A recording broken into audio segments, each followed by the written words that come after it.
अस्सलाम वालेकुम नाज़रीन, बहरिया टाउन में रिफ़ंड पॉलिसी से मुतल्लिक कुछ डिस्कशन है आज। कुछ क्वेश्चंस आ रहे थे कि रिफ़ंड पॉलिसीज़ क्या हैं, कि अगर बहरिया टाउन में किसी बंदे ने किसी भी प्रॉपर्टी में बुकिंग करवाई थी, उसकी डेवलपमेंट आज लेट है या ड्यू टू एनी रीज़न वो प्लॉट्स बाउंड्री वॉल से बाहर चले गए हैं, जिस तरह बहरिया पैराडाइज़ और बहरिया स्पोर्ट्स सिटी के केस में हुआ था। और इसके पैरेलल कुछ ऐसे लोग हैं जिन लोगों ने सेंट्रल पार्क अपार्टमेंट में बुकिंग करवाई थी, और फिर सेंट्रल पार्क अपार्टमेंट भी देखें, कोई भी प्रोजेक्ट होता है बहरिया का, उसके ऊपर आहिस्ता आहिस्ता सारी डेवलपमेंट चल रही होती है और कंस्ट्रक्शन की मुख्तलिफ स्टेजेस होती हैं, वो आहिस्ता आहिस्ता उसके ऊपर काम हो रहा होता है। लेकिन मार्केट की सिचुएशन क्या होती है, सोशल मीडिया पर लोग क्या बता रहे होते हैं, या मार्केट में जो डीलर्स कम्युनिटी है उसमें प्राइस का तयन किस तरह से हो रहा होता है, ये सारी चीज़ें मैं समटाइम ये समझता हूँ कि लोग सुनी सुनाई बातों के मुताबिक अपने बड़े बड़े फ़ैसले करने शुरू कर देते हैं, जिसके मुताबिक मैं हमेशा कमेंट ये करता हूँ कि आपको बड़े सोच समझ के अपनी रियल एस्टेट की इन्वेस्टमेंट के बारे में बात करनी चाहिए और बड़े फ़ैसले करने चाहिए, क्योंकि ये एक दिन में बना हुआ एसेट नहीं है। ऑब्वियसली इसके पीछे आप लोगों की अच्छी खासी एफ़र्ट है और ज़िंदगी की जमा पूंजी होती है। इतना आसान नहीं होता कि आप झटपट में सारे फ़ैसले कर लें। तो इन चीज़ों के बारे में मैं इस तरह से सोचता हूँ और इस तरह से मैं कहता हूँ कि आप लोग बहरिया टाउन में जब भी काम कर रहे हों तो फ़ौरन से डिसाइड ना किया करें कि हमने रिफ़ंड अप्लाई करना है या हमने इसकी इंस्टॉलमेंट्स नहीं देनी। जब आप कोई भी प्रोजेक्ट जिसमें बुकिंग करवाएंगे, 2 या 3 प्रोजेक्ट के अंदर जब 2 या 3 उसकी इंस्टॉलमेंट जमा नहीं करेंगे तो आपकी प्रॉपर्टी कैंसिलेशन की तरफ जाएगी या फिर आपको अलॉटमेंट नहीं होगी।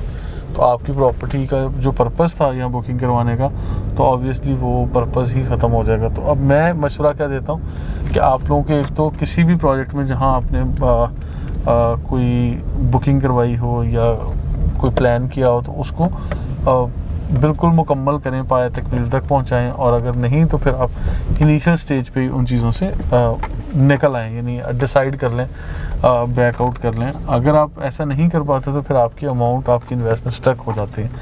अच्छा, आज मुझे कॉल आती है कस्टमर की, नवाब शाह में हमारे पास फॉर्म है, हमने वहाँ अप्लाई किया हुआ है या हमने वहाँ बाइंग की थी, हमने सिर्फ डाउन पेमेंट दी है या 1-2 इंस्टॉलमेंट दी, उसके बाद फिर हमारा दिल उठ गया, हमने मार्केट से ख़बरें ऐसी सुनी कि हमने वहाँ कोई किस्तें जमा नहीं करवाई। हमने इसी तरह बहरिया ग्रीन्स में, जब बहरिया ग्रीन्स का प्रोजेक्ट आया था, वहाँ पे हमने 10-10 फाइलें ले ली और उसकी डाउन पेमेंट ली और उसके बाद रेट नेगेटिव में हो गए तो हमने आगे कंटिन्यू नहीं किया। तो देखिए, इस तरह की चीज़ें वंस अगेन मैं यहाँ आप लोगों को ज़रा अलर्ट करूँगा कि ये चीज़ें सारी मार्केट की ख़बरें होती हैं, इनकी बुनियाद पे बड़े बड़े फ़ैसले ना किया करें। आपने जब एक प्लॉट लिया है, एक अपार्टमेंट लिया है या एक विला लिया है, तो उसको मैच्योर होने तक का कम से कम इंतज़ार तो करके देख लेना, कि आप उसका इंतज़ार करेंगे तो फिर सारी चीज़ें आपको डिलीवर भी होंगी। क्योंकि जितना बहरिया टाउन है, एक दिन ये सारे का सारा ज़ीरो था और with the passage of time ही लोगों को ये सारी प्रॉपर्टी डिलीवर हुई हैं, कि ओवर द नाइट तो कोई काम भी नहीं हुआ। तो नाज़रीन, मैं इन चीज़ों को इस तरह से आप लोगों को मशवरा दूंगा कि आपको वेट करना चाहिए और देखना चाहिए। अच्छा, इसके अलावा फिर भी जो कस्टमर जिनकी फ़ाइल्स आज कैंसिल हो चुकी हैं, ब्लॉक हो चुकी हैं, या उनके पास ऐसी फ़ाइल्स हैं जिसको रजिस्ट्रेशन ही नहीं उनकी प्रॉपर तरीके से हुई, यानी उसको अलॉटमेंट नहीं हुई, किसी प्रॉपर्टी का नंबर अलॉट नहीं हुआ, plot number, apartment number, villa number, ये चीज़ें उनको अलॉट ही नहीं हुई, तो ऐसी प्रॉपर्टीज़ के बारे में क्या राय है और क्या करना चाहिए, इस तरह से सवालात हैं। इसका मैं इस तरह से जवाब देता हूँ कि आपको चाहिए कि आप लोग इन प्रॉपर्टीज़ में जितनी भी आपकी अमाउंट पेड है उसको मुख्तलिफ़ प्रोजेक्ट्स के अंदर एडजस्टमेंट करवा लें। अगर आप रिफ़ंड के लिए अप्लाई करेंगे, आप कहें जी मैंने तो कैश दिया हुआ और मुझे कैश ही वापस मिल जाए, तो ये सीधी सीधी बात कर रहा हूँ, आजकल किसी के पास भी पैसे नहीं है, ना बहरिया टाउन के पास भी पैसे पड़े हुए हैं कि आप आएंगे, रिफ़ंड अप्लाई करेंगे, वो एक प्रोसीजर करवाएंगे और आपको फटाफट वो चेक निकाल के दे देंगे या कैश दे देंगे। ऐसा कुछ भी नहीं है। जिन लोगों ने 3-3 साल पहले रिफ़ंड अप्लाई किया हुआ, उनको भी आज पोस्ट डेटेड चेक ही मिलते हैं और वो भी पता नहीं क्लियर होते हैं कि नहीं। फिर जमात इस्लामी कूद पड़ी थी, फिर जमात इस्लामी ने जो है बहुत सारे यहाँ प्रोटेस्ट किए, फिर फैसला ये हुआ था कि पे ऑर्डर बनेंगे, यानी फिर भी डिले टैक्स हुए बैरिया टाउन ने 3-3 साल का टाइम ले के लोगों को अमाउंट्स वापस किए हैं और शायद इससे भी ज़्यादा टाइम, और बहुत सारे केसेस में तो कस्टमर्स ही अमाउंट रिफ़ंड लेने के लिए ख्वाहिशमंद नहीं थे। इस तरह की चीज़ें चलती रहती हैं, बहुत सारी हैं मार्केट में। मैं आपके साथ शेयर करता रहता हूँ, वीडियोस भी रिकॉर्ड करता रहता हूँ, कमेंट्स भी मैं करता रहूँगा, लेकिन मेरी कमेंट्स या इन चीज़ों से बहुत बड़ा खैर फ़र्क नहीं पड़ता। लेकिन आप लोगों को एजुकेट करना, आगाह करना, इन्फॉर्म करना, ये मेरा मकसद है। ये सारी चीज़ें मैं आप तक पहुँचाता रहता हूँ। और इसका सलूशन क्या है, प्रॉपर तरीके से ये बात करना कि इसका हल क्या है, सलूशन क्या है। सलूशन नाज़रीन यही है कि आप लोग किसी ढंग की प्रॉपर्टी में, किसी दुकान में, किसी अपार्टमेंट में, किसी मकान में, किसी प्लॉट में आप लोग अपनी इस ऑलमोस्ट डूबी हुई रकम को आप एडजस्ट करवा सकते हैं, और इसके लिए टीम PPL आपको हेल्प आउट कर सकती है।